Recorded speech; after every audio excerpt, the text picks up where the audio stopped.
life can hit like a sledgehammer. But guess what? We hit back harder. Welcome to Affirm That Sh.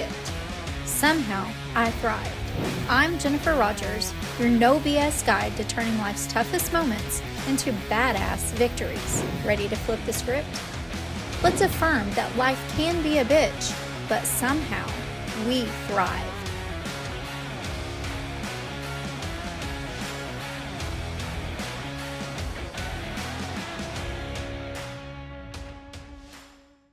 Welcome to today's episode of Affirm That Sh. Somehow I thrived. I'm your host, Jennifer Rogers. And today, our guest is Gayle. And Gayle, when she was just a toddler, suffered severe burns that changed the course of her life. Her physical scars eventually healed, but the invisible ones shaped how she saw herself for decades. She hid in plain sight, believing invisibility was safer than being seen. I think we're going to find out that that wasn't necessarily true. We're going to bring Gayle on after her affirmations. So I invite you now in your space and place to settle in, take a deep breath, and repeat Gayle's affirmations with me. Here we go. Today, I choose visibility. I choose voice. I choose to be seen. Today, I choose visibility. I choose voice. I choose to be seen. Today, I choose visibility. I choose voice. I choose to be seen. My visibility is not vanity, it's victory. My visibility is not vanity, it's victory. My visibility is not vanity, it's victory. I am a living reflection of resilience, soft, steady, and unstoppable. I am a living reflection of resilience, soft, steady, and unstoppable. I am a living reflection of resilience, soft, steady, and unstoppable. Stay with us. After this break, we'll meet that unstoppable Gayle. Imagine a space where you let go, where the clamor of the world quiets and you meet your truest self. At Yukio, through sound vibrations, Reiki, and the wisdom of tarot, we help you release what no longer serves you, align with your energy, and renew your spirit. Begin your journey back to yourself today.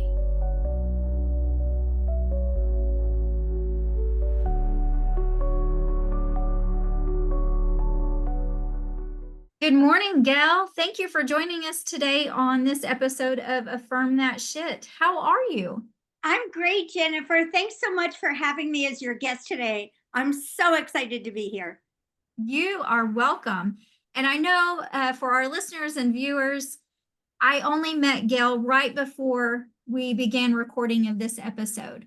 And as I'm sharing your affirmations and we're making some adjustments because they belong to Gayle. They speak to her story. She tried to share her story with me and I was like, no, I want to hear it just when the viewers and listeners hear it. And so Gayle, I'm so excited to learn about how you are the woman you are today, what brought you to the seat that you sit in, and how you are shifting and empowering the lives around you. So take us back to the very beginning of what started this scar that turned in pain into purpose. Thank you. I'm so appreciative of the opportunity to share my story. So I was born a preemie. I was in the hospital for a long, long time. When I finally came home, my parents decided I was too little to put in my crib. So they put me in a dresser drawer next to the bed. 2.5 years later, I was my mom's shadow. I loved meeting new people, going new places. I was always with my mom. So one afternoon, she took me to a neighbor's house for a tea party. It was 1956, and coffee was the drink of the day. And so as we walked in, we could smell the fresh cookies coming out of the oven. There was a fresh pot of coffee on the table. I climbed up onto the table and reached for a cookie and toppled that 40-cup pot of coffee off the table and all over me. So I was burned 40% of my body from my breast to my belly button, and I was in the hospital for months. My parents didn't know if I would live or die. And one day when I was napping, my mom took my dad by the hand and said, "We have to go home and make a baby because ours may not survive." My sister was born 9 months later. And you had to know my parents. They walked hand in hand everywhere from the time they met when my mom was 16 and my dad was 21 till my dad passed. They were just that couple. And so, as you mentioned, I had these visible scars, which did eventually heal. But the emotional scars that we get when we are traumatized stayed with me pretty much. I just celebrated my 71st birthday, and I didn't come out of hiding until I was 69 years old. So imagine keeping a secret all that time, right? Because what I've learned is when we keep secrets, they weigh us down. We carry that weight on our shoulders. And when it's time, and it's different time for all of us, when it's time, we release that burden, we lighten the weight we carry, we walk more erect, and we're more confident, more positive, all of that. So it was an afternoon in September 12th of 2019. I was at a fundraiser, and I was actually the host. I was backstage for this fashion show while stuff was going on the runway. And I was chatting for the second year with the beneficiary of the fundraiser. It's Jean, and she is the founder of Beads of Courage. And she travels internationally with her organization supporting families of terminally ill, sick kids, whatever. And so I was backstage and I was teasing her. I said, "I live vicariously through your travels. Where have you been?" And she laughed at me and she kind of giggled and she said, "I'm a single mom. I was up in Phoenix with my kids' soccer team, and I spent a couple days in the burn unit of Phoenix Children's Medical Center. And I was working with the moms and the kids. And I opened my mouth and nothing came out except tears poured from my eyes, ruining my mascara. I'm like, oh my goodness." And at that very moment, the MCs called me to the podium. And I went with my script and I looked at the audience of 200. The only one in the audience who thought he knew my story was my husband. And so I proceeded to say, "I just met with Jean backstage. I learned she had spent a couple days with burn survivor kids in Phoenix. I wish my family and I had had that support when I was a toddler." Dead silence. All the teacups, the lunch dishes, everything went dead silence. At that time, I didn't know what to do with the silence, so I just went on with my fundraiser speech. I come off stage, go down as everybody was leaving the resort, and a woman who's very well known in Tucson came up to me and she said, "Girl, you got a story to tell. I want to hear it." And I looked at her very seriously and I said, "I don't have a story. I'd love to learn yours, but I don't have a story." So that was September 12th. By Christmas, after lots of wine and coffee and dinners, she got my story out of me. And she's like, "This is so huge. You need to share this because you're a living example of resiliency. You're a living example of empowering, inspiration, all of that." And I'm like, "No, I don't think so." Well, then COVID hit in February, and I went into my husband's office. He's worked out of the house for years. And he's a journalist. And I said, how do you write a book? And he kind of looked at me funny and he said, just sit at the computer and type. Just let the words flow. Don't worry about punctuation or editing or chapters or titles, just type. And I did all through COVID. I just typed. It just seemed to flow from the brain into the fingers. You know, they say timing is everything. The timing was right. And so my first book, which was more for children, was born out of that kind of journaling, although it wasn't really journaling because it wasn't at the time, it was subsequent. And so now I am all about being visible. For years, as you alluded to, I did everything I could to be invisible. I never raised my hand in school, even then when I knew the answers. I hid behind my mom's skirt. I hid behind my husband socially. I hid behind my career in healthcare. I hid behind my smile. I never smiled until I was 50. I had always talked with my hand over my mouth because I had buck teeth and big spaces, and I was embarrassed by it. And at 50, I got braces.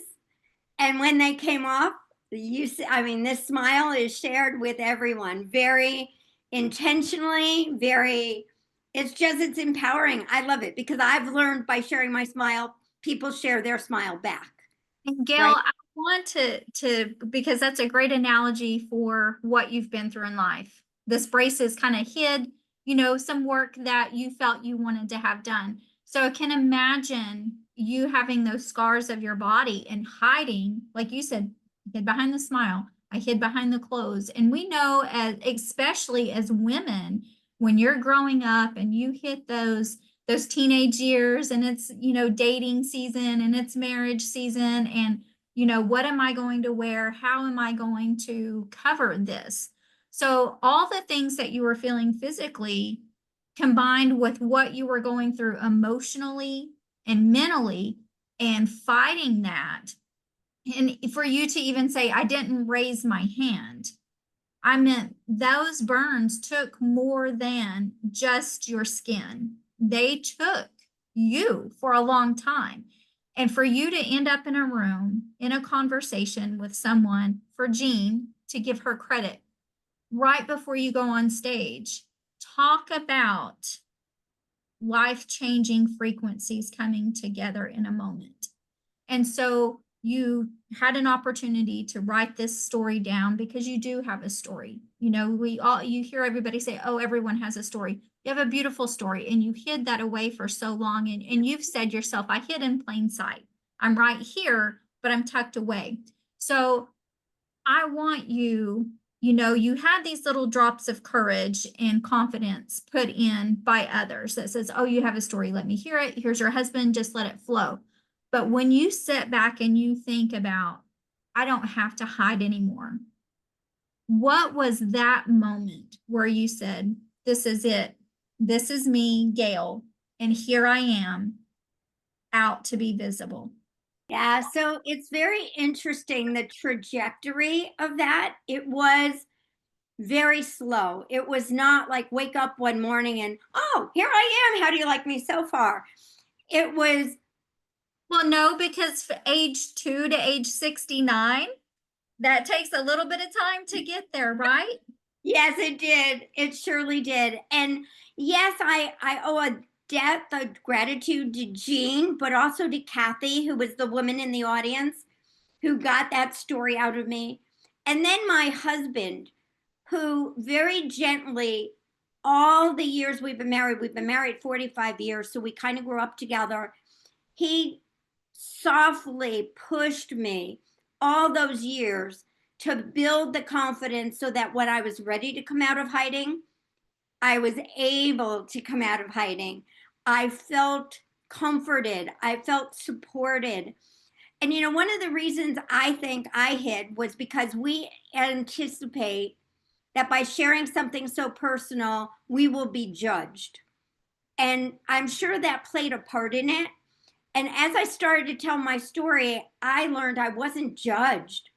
I felt empowered, but I was empowering others to tell their story because that's how we heal. And by giving one another permission to tell those secrets, right? I alluded before to lifting those weights off our shoulders. other people benefit by doing the same thing. And when we're vulnerable, we give people permission to also be vulnerable. And so I just owe a debt of gratitude to all my supporters, my mentors, my family. They all were there whenever I had that slightest inkling of doubt or that insecurity bubbled back up. I struggled with imposter syndrome my whole career. I had a wonderful career in healthcare leadership, working my way up through secretarial school into master's level, and had amazing mentors. And even though I was very successful, so many of those times when I had to speak in front of CEOs, CFOs, C suite people, in front of staff at a celebration or something, those moments creeped in. And it was family and mentors that I leaned on to feel that support and to be okay with sharing the story. And I want to ask you, Gail, if your scars could speak, what would they say?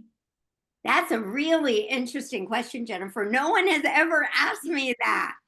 So, what would they say if they could speak? I think right now they would say the pain is gone. Continue to share what happened because we've all been burned.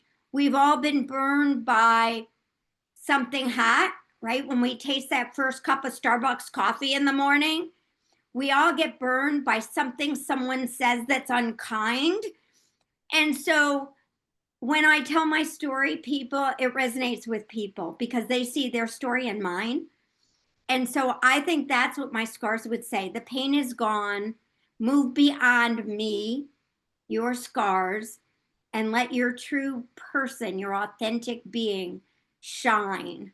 And you are. I think that you've nailed that perfectly. You are shining, and you're shining light for women all over the place, the work that you're doing. And especially for women who hit midlife, right? Sometimes it's hard for us to feel seen. So, for those women, no matter what age, what would be your message to those women who are in that space and trying to rediscover their own power? Yeah, I would encourage them to take someone they trust into their circle and share a piece of their story, whatever that story is, whether it's a lack of confidence or inferiority complex or imposter syndrome, or is this the time to marry this guy, or is this the time to have a child? Is this the time to go back to work? Whatever is the big question, and share it with one or two people that you trust. And then ask them for their sincere input and then follow their instruction because they're speaking to you out of love and out of their heart. And no doubt when you listen to them and you take that personally, you envelop it and you spread that. And it helps you grow. It helps you come out of hiding. It helps you be your authentic self. It does. And thank you for that little nugget of that encouragement of community and vulnerability. And it sounds like you've practiced that quite a bit yourself over the years. So, what are some of, let's say, however many you want to share with us, but what are some of your everyday practices or rituals that you use to keep yourself grounded and visible? It's so interesting. And again, no one's asked me that. So thank you. I went to a conference, I believe it was a Zoom conference, just not quite a year ago. And what one of the speakers who had a psychology background was talking about was three things. And I have it, I'm looking at it because it sits on my desk every day. And it's sort of an affirmation, but it's at the end of your day. And you look back at your day and you say, what am I proud of today? What could I have done better today? And what am I grateful for today? And I practice that either before I go to bed at night, if I happen to be in my office, or the very next morning when I sit down and open my computer, I look at that and I think, what was yesterday? What did I do? How did I share my story? How was it received?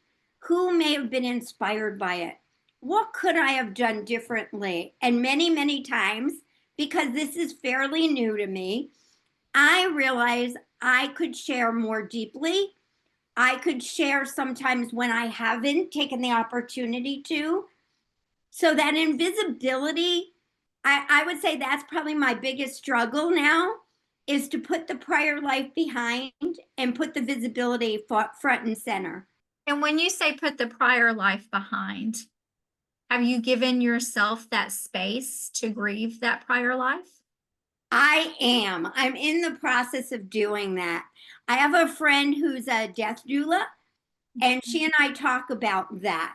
Letting go of the feelings of guilt, of shame, of embarrassment, of being invisible, and grieve that person you've left, right? Because you've left that person in the shadow and now you've come full circle and forward. And so it is a loss. But by the same token, if I hadn't moved forward, I'd still be in that same hidden position. And that's not healthy. That's not where we want to be. It's not where we need to be. And you are absolutely right. And that is the sole purpose of this show, Affirm That Shit, is somehow I thrived. Somehow I made it through all of that. So I'm going to ask you, Gayle, how are you affirming that shit in your life? I'm affirming it again, not to be redundant, but I'm affirming it to myself because I now look in the mirror. I covered my mirror as a teenager with sheets. I didn't want to see my body. I believed I was broken. I was damaged goods. And now those sheets have been taken off the mirrors. I look in the mirror every morning. I smile. I tell myself I am going to have a great day. Sometimes I say, I love you. Sometimes I just say, keep that smile today. And that's how I affirm it. Get rid of the sheet, huh? Yeah, get rid of the sheet. Get rid of the sheet. Yeah. Gayle, you are such a dynamic woman, such a dynamic woman. And I know our viewers and listeners are going to be moved by your story. And there's going to be those that want to connect with you. They want, how can we get our hands on your book? So will you close us out letting us know and letting them know how they can reach out to you and how they can support you? Absolutely. Thank you. So the best way to reach me is on my website. It's www.first, spelled out, impressions, plural, one.com. And you can buy my book, Becoming Visible, Overcoming Trauma-Based Fears, Phobias, and Self-Doubt, right through that website. You can also get my book on Amazon. Wonderful, Gayle. Thank you. And to our viewers and listeners, thank you for joining in on another episode of Affirm That Shit. Make sure you hit that like and subscribe button. Until next time. You just took another step towards owning your story and thriving against all odds. This is Affirm That Shit. Somehow I thrived. If you're ready to keep kicking ass, subscribe now and let's keep breaking barriers together. Remember, life's a battle, but somehow you'll thrive.